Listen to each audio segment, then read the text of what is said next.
一个兵力薄弱、地广人稀的西南太平洋的小国，竟然一而再、再而三地站到和中国对抗的第一线，真是太自不量力了。各位网友，大家好，欢迎来到报明说。这一期话题我们说的是澳大利亚凭什么和中国比军事力量？澳大利亚的悉尼先驱晨报4月27号发表文章，说中国通过军事转型装备了大量的陆海空三军的兵器，特别是海军力量如今已经深入西太平洋和其他地区的大洋上。中国速度让澳大利亚的官僚们看起来水平太差劲了。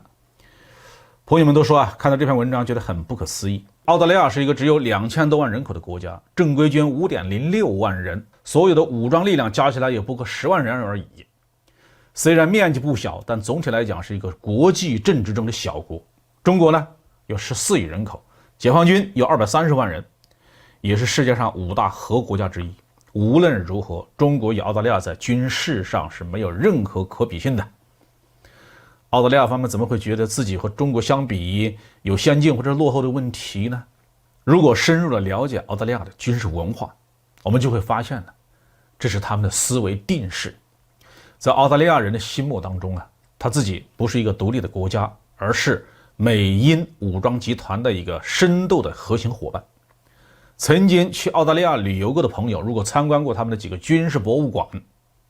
包括国家战争博物馆和澳大利亚空军博物馆，都会感受到一种极其浓郁的英联邦的气息。澳大利亚军人从来都是把英国的国王当作自己的最高统帅的，直到现在，澳大利亚的陆海空三军前面都有个皇家2个字，这个皇不是别人，正是英国的国王。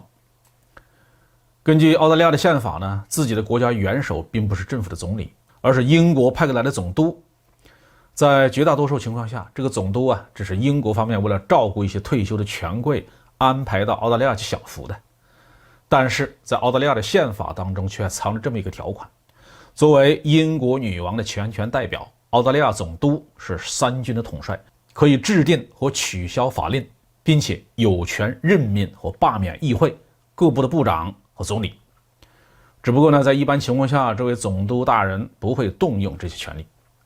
所以澳大利亚有很多奇怪的思想和行为，在我们看来都是不可理喻的。但是如果把它理解成英国殖民帝国的一个海外行省，一个相对独立的自治的领地，那么事情就顺理成章了。像澳大利亚境内的很多地名也充分地体现了这样的政治意味。比如我们所熟悉的昆士兰州Queensland， 实际的意思就是女王的土地。二战后的美英政治集团当中，说话算数的是美国了，美国和英国之间基本上就是表兄弟了，所以澳大利亚当然追随美国会更多。特别是在军事问题上，澳大利亚早就全面加入了美国的指挥控制体系，海空装备那是一边倒的倾向于美国。澳大利亚参加了美国的情报侦察体系，出资购买了一颗美国空军研制的宽带全球通信卫星，而这个卫星的控制权和使用权都还是归美国人所有。澳大利亚只是在必要的时候向美军申请了一些通信的容量而已。澳大利亚还高价购买了 P8A 海神巡逻机和 F-35 战斗机。这样的一个澳大利亚在看待中国军事发展的时候，并不是把自己当作一个南太平洋的小国，而是站在美英军事同盟的高度，特别是站在阿库斯联盟的立场上来考虑问题。中国有什么办法可以让澳大利亚人明白一点事理呢？我们中国有一句俗话叫做打狗看主人，